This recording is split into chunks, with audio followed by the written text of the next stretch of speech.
As soon as you hear the word summer, summertime, it does evoke a certain feeling of relaxation, calm.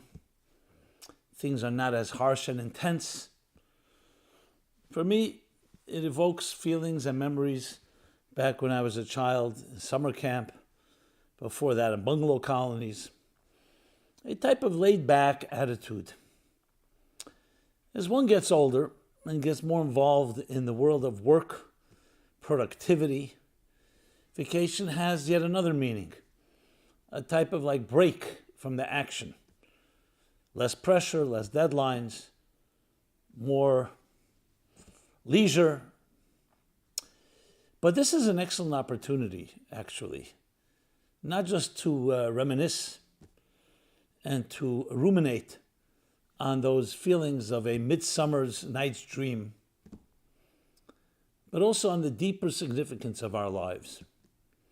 And frankly, when you say the word vacation, which comes from the word vacate, you're vacating something. What are we vacating exactly? Is work the purpose of our lives? And now we're vacating that very purpose, or at least slowing down the efforts? Especially and acutely this year, in contrast to the last 2020 COVID summer, there seems to be even more need for us to just kick off our shoes. Last summer, many more limitations in travel, the concerns of the virus, and so on.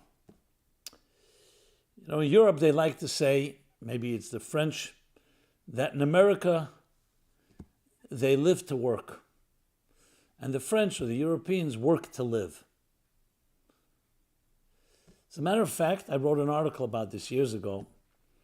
The very nature of work was once upon a time ago. The ancient Greeks and Romans didn't see it actually as a virtue. They saw it as labor. I believe the article I called was Labor Day, the beginning of the new work season after the summer. Labor was seen as that was given to the servants or to the lesser of the people. The philosopher scientists, the philosopher kings were above work. They had others doing that. They were able to focus on their own intellectual and academic and poetic and sensual as maybe spiritual growth. It is only in later centuries, especially once you get into Calvinist thinking, the concept of the Protestant work ethic, that turned work into a virtue. Work hard, be virtuous, be ethical, and work itself can be elevated. In Jewish thought, work has always been part of why we're here. It says the human being was created to toil, to work. The question the Talmud asks, is it the work of study, of prayer, or actual labor? But work is very much part of who we very are, the very sense of a human being. On the other hand, work is a means. We work to make money. We work to be able to purchase things so we can build a better life, a home life. Some of our work is also noble. Our work does something, some benefit to society. So when you begin to think about it, the work season, we'll call it that, and summertime, where most people still continue to work, but it's just in a little more casual, more laid-back attitude, really reveals for us the deeper aspects of what our very being is about. We never vacate life. You would never say, I'm vacating life. You're vacating particular function in life. So work, and even by just saying vacation, we're already saying that we are vacating something that we don't see as primary. It may be necessary, but we really want to also be able to live. We work in order to live, not just live in order to work. There's an interesting Talmudic statement that talks about a group, a community. It was called Uchlasa de Mechuza. People who, if you hire them to do work and you didn't give them work, you have to pay them, because they were so accustomed to work that it caused aggravation if they had to lax off. So most people, you pay them to work. If they don't work, great. But here you have to pay them and compensate them because you took away from them and that natural capacity to work hard.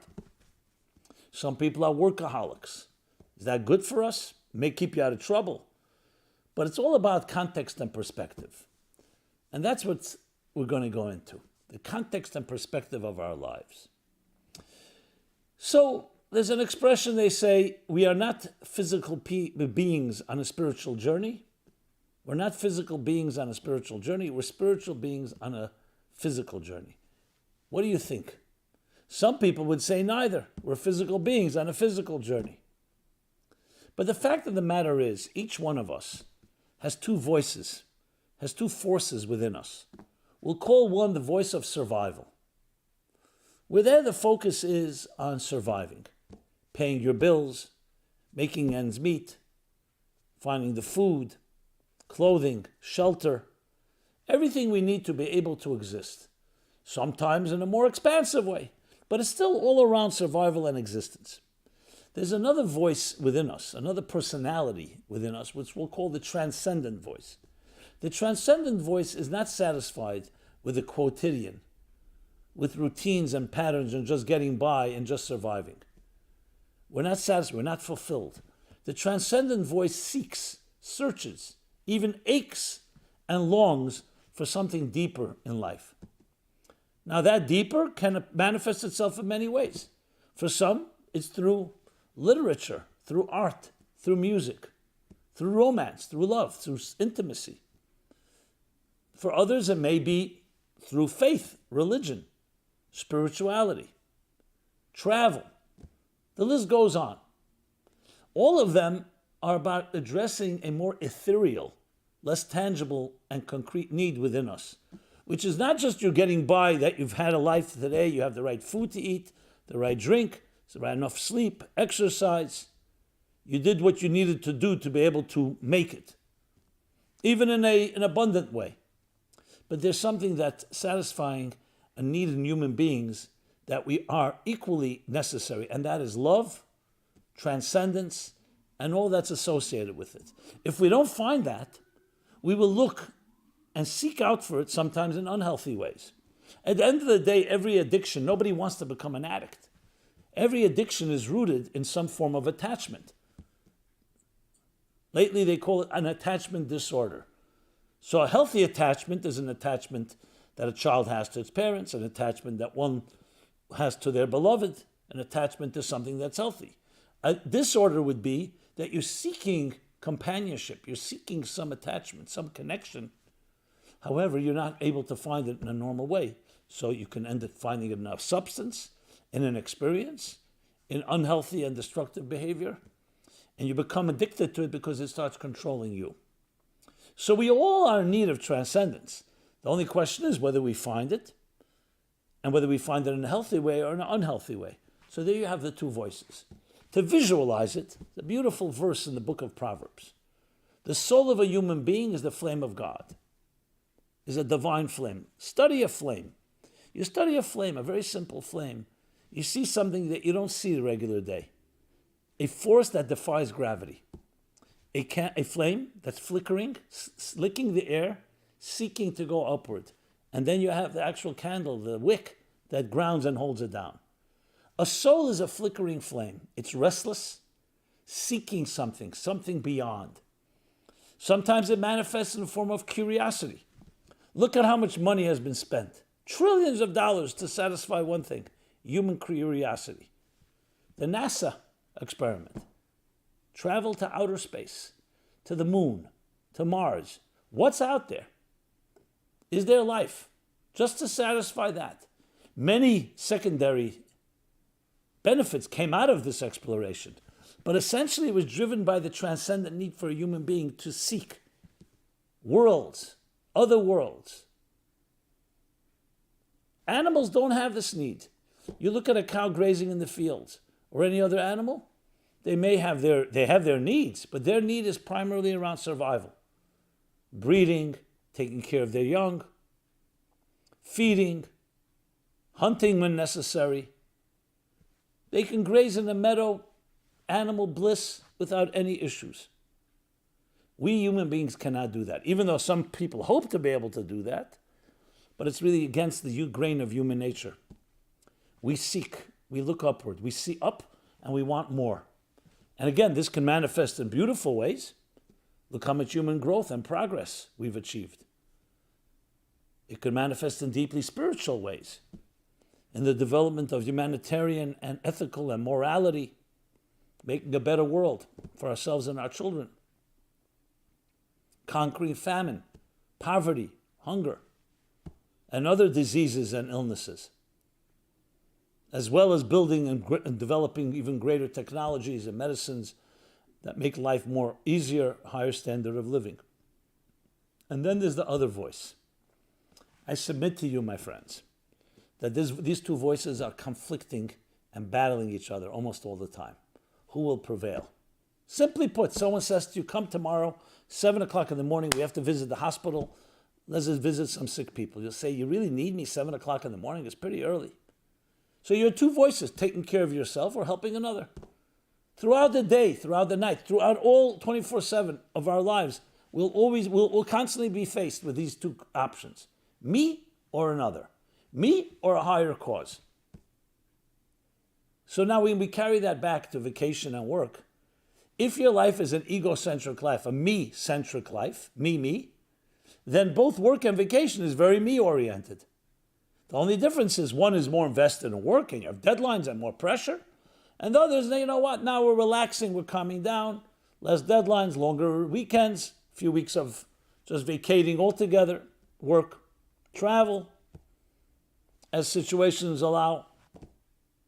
However, when you focus on, we'll call it a higher-centric life. You can call it a God-centric life if you wish. A life that's driven by a higher cause, by a spiritual cause.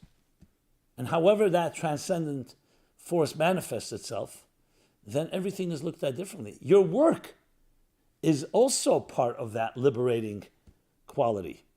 And vacation simply means, you know what, I'm taking that same mission, just taking on another shape, where I'm not so driven and not so intense and it's not so formal. So your spiritual journey continues and doesn't stop. You never vacate your spiritual journey. So this is an excellent opportunity as summertime arrives in this hemisphere to look at ourselves, to look at our values. I know you may say this is not a summertime activity. I'd rather just lie and lounge on a beach chair, on an ocean front, read some type of beach novel, light. But all of us have that transcendent voice. And I'm suggesting it's an excellent time where you have less pressure and more opportunity to look within. Listen, we've been doing this in the last year and a half, regardless, unwanted by the COVID pandemic that has forced us to travel inward due to the disruption and upheavals of our comfort zones and our security blankets.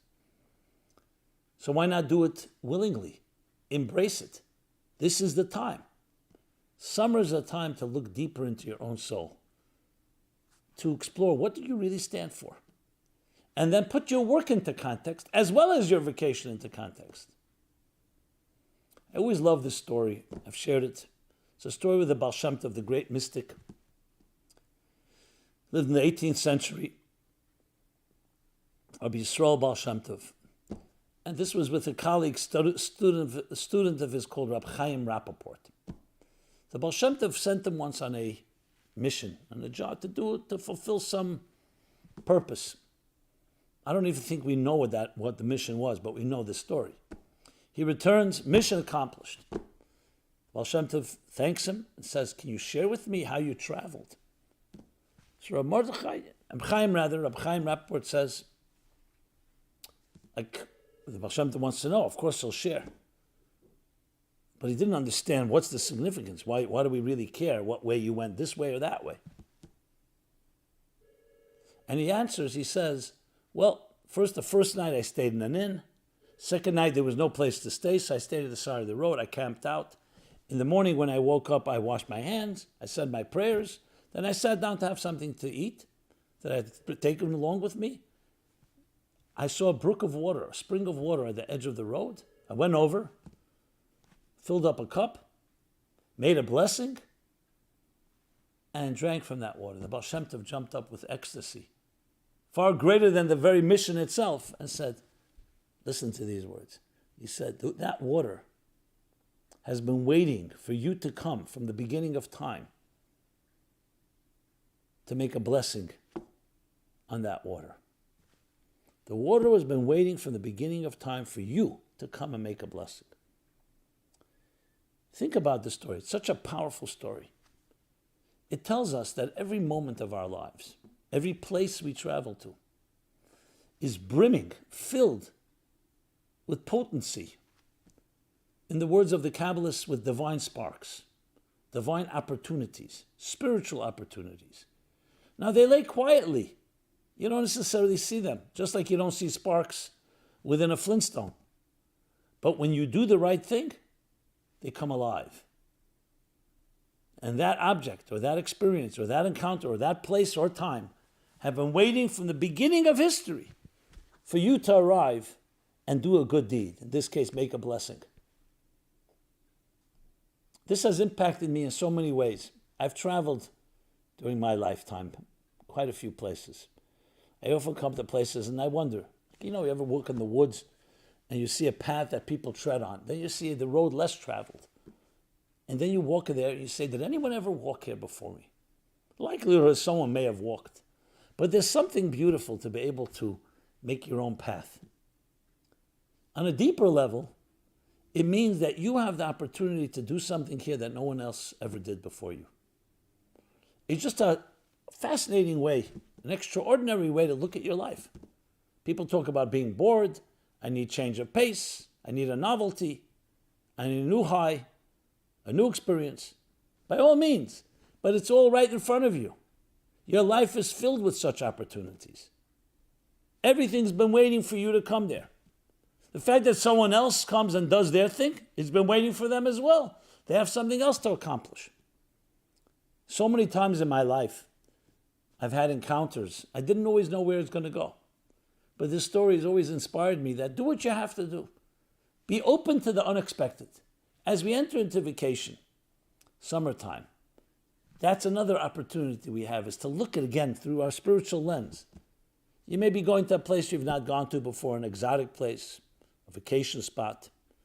No, you're not just going there to rest up or to take in the beautiful views or the weather and the calm and just to relax and enjoy yourself. There's something waiting to happen. And it's usually best exposed and best emerges when you don't make plans. So wherever you go, fine, you have your plans. But no, be open to the spontaneity. Know there's more going on. There's a narrative you don't see. A choreography that has been painted and waiting for you.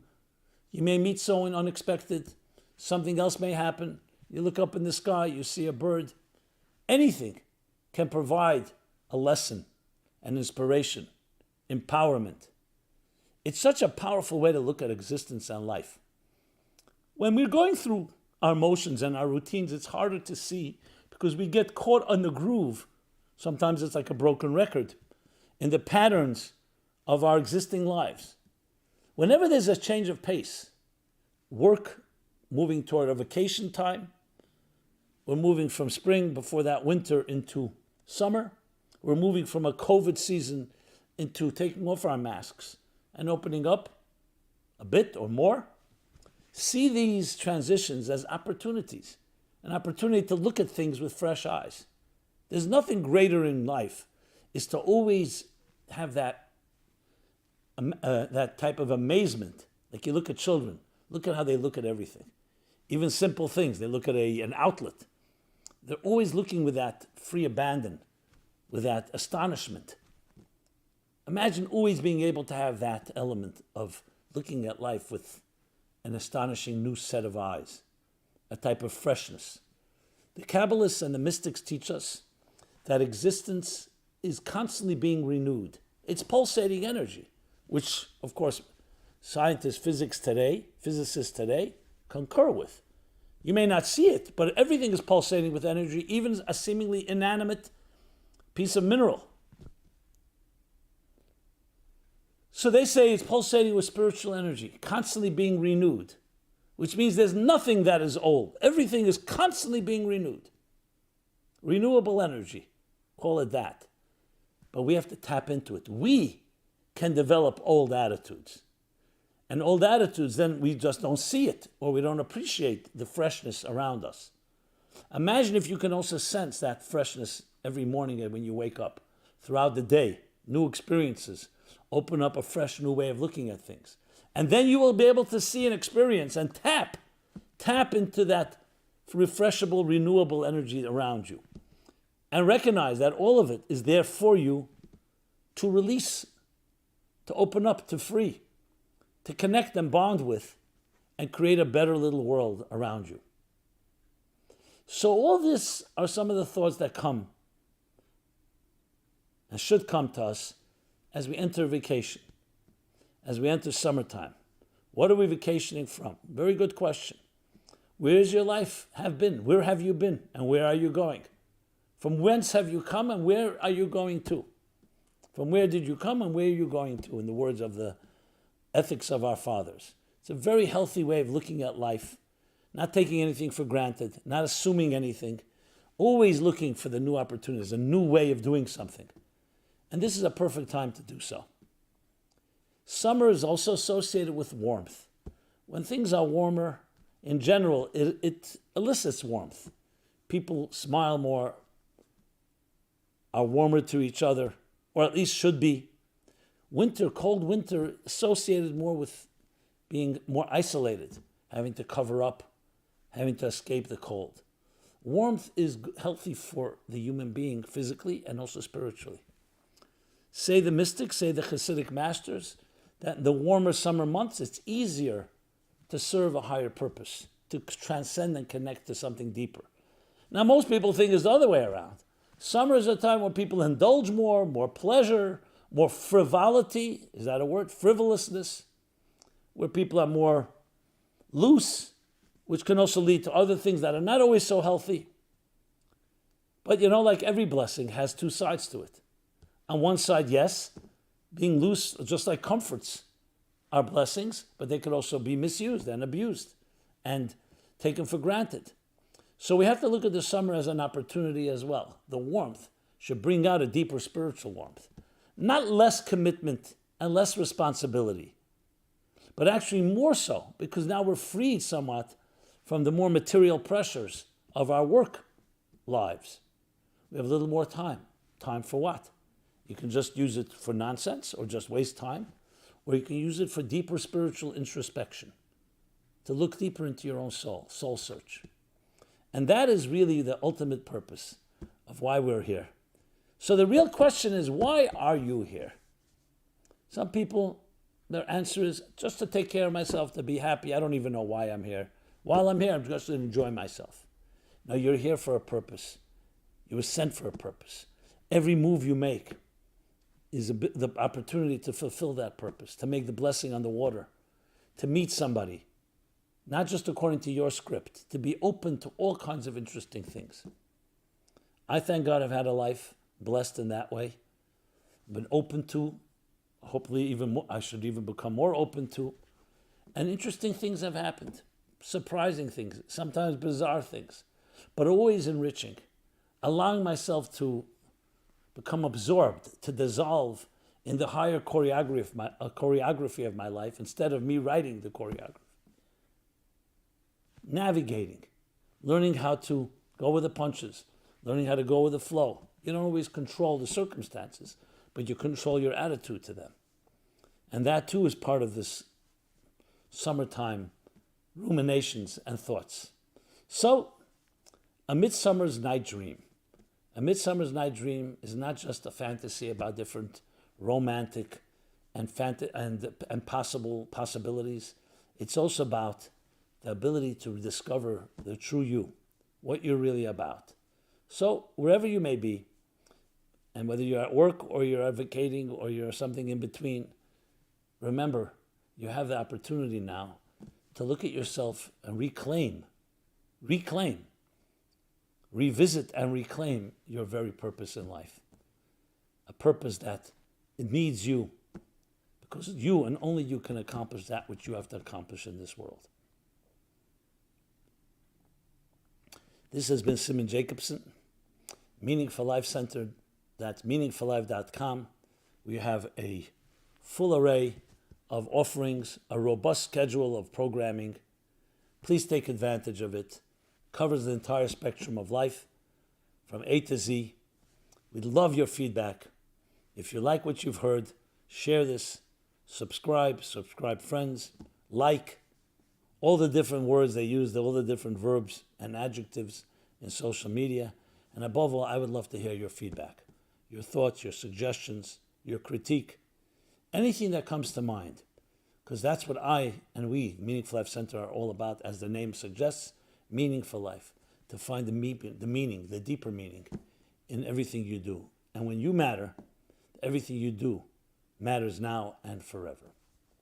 Thank you very much. This program is a Wednesday night scheduled program every week, but it's archived. You can access it any time on all platforms, whether it's YouTube or Facebook or different podcasts. Check us out at meaningfullife.com. Thank you. Be well, stay healthy, and have a very beautiful and healthy and meaningful summer.